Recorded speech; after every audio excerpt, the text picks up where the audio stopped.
प्रिय विद्यार्थियों, online class में आपका स्वागत है।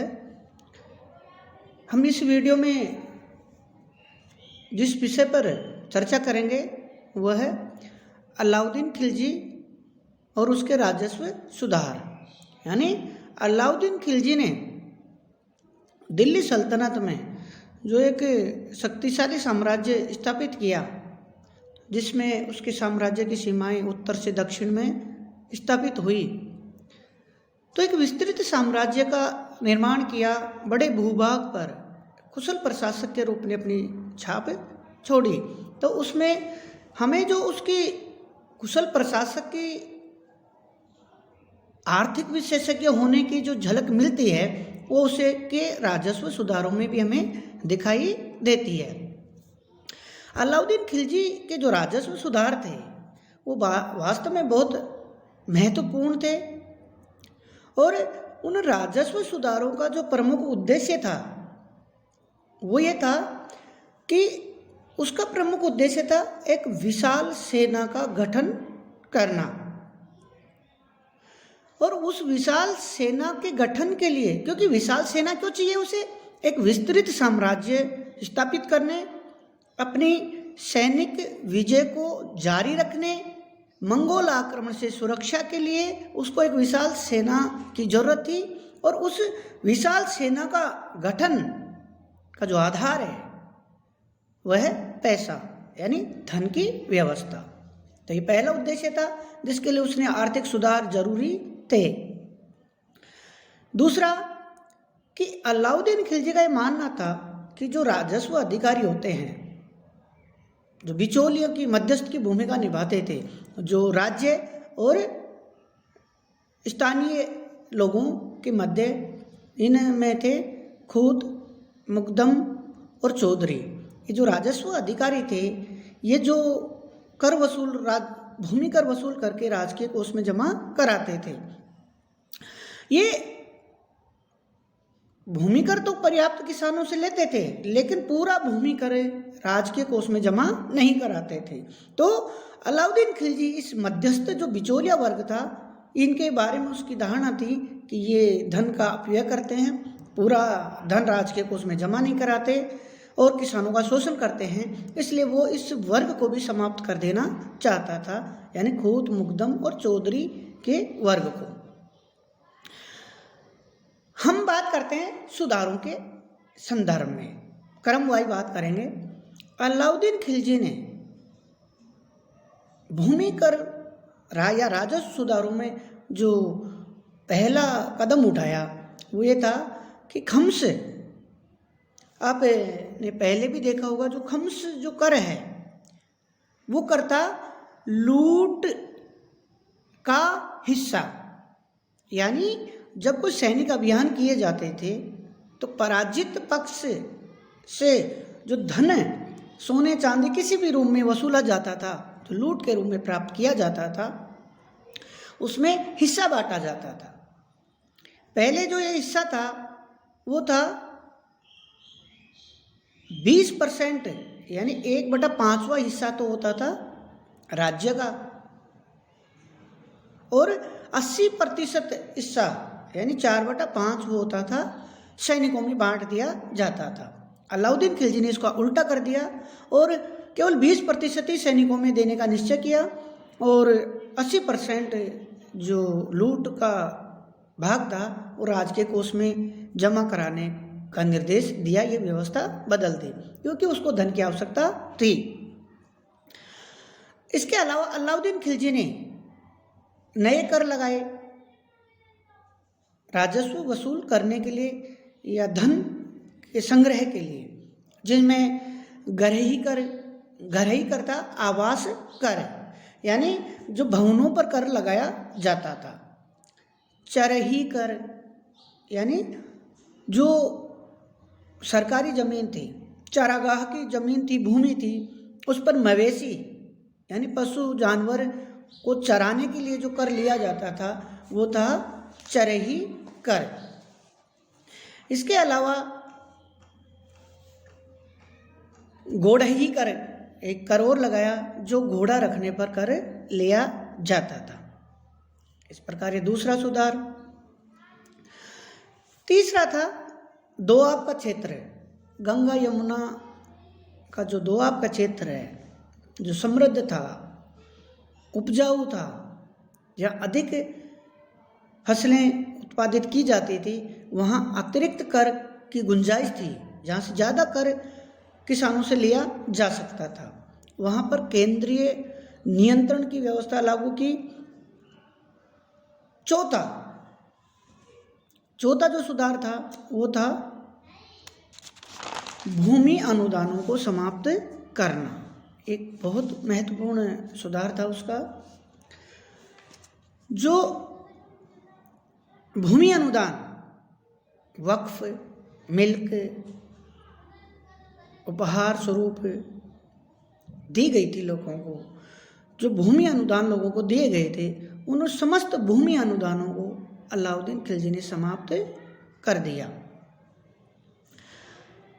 पांचवा सुधार जो था राजस्व अधिकारियों के विशेष अधिकारों को समाप्त करना, अर्थात खूत, मुकदम और चौधरी जो कर वसूल करते थे इनको और राज्य के कोष में जमा कराते थे, इनको राज्य की तरफ से कुछ विशेष अधिकार प्राप्त थे, जैसे स्वयं करों से मुक्त थे।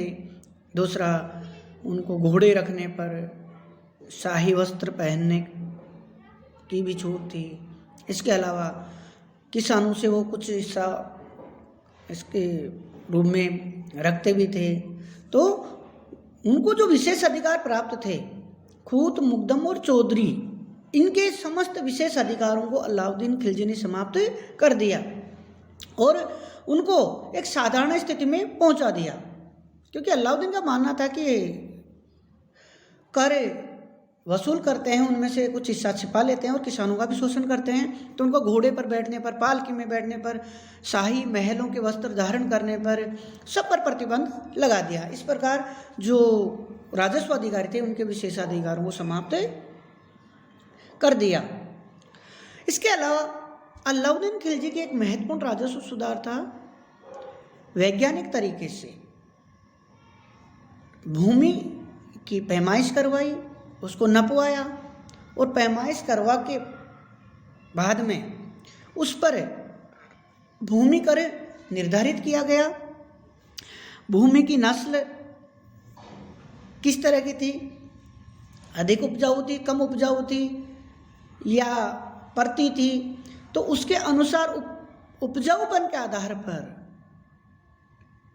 करों की दर निर्धारित की गई और जो मसाहत पद्धति है उसको अपनाया गया।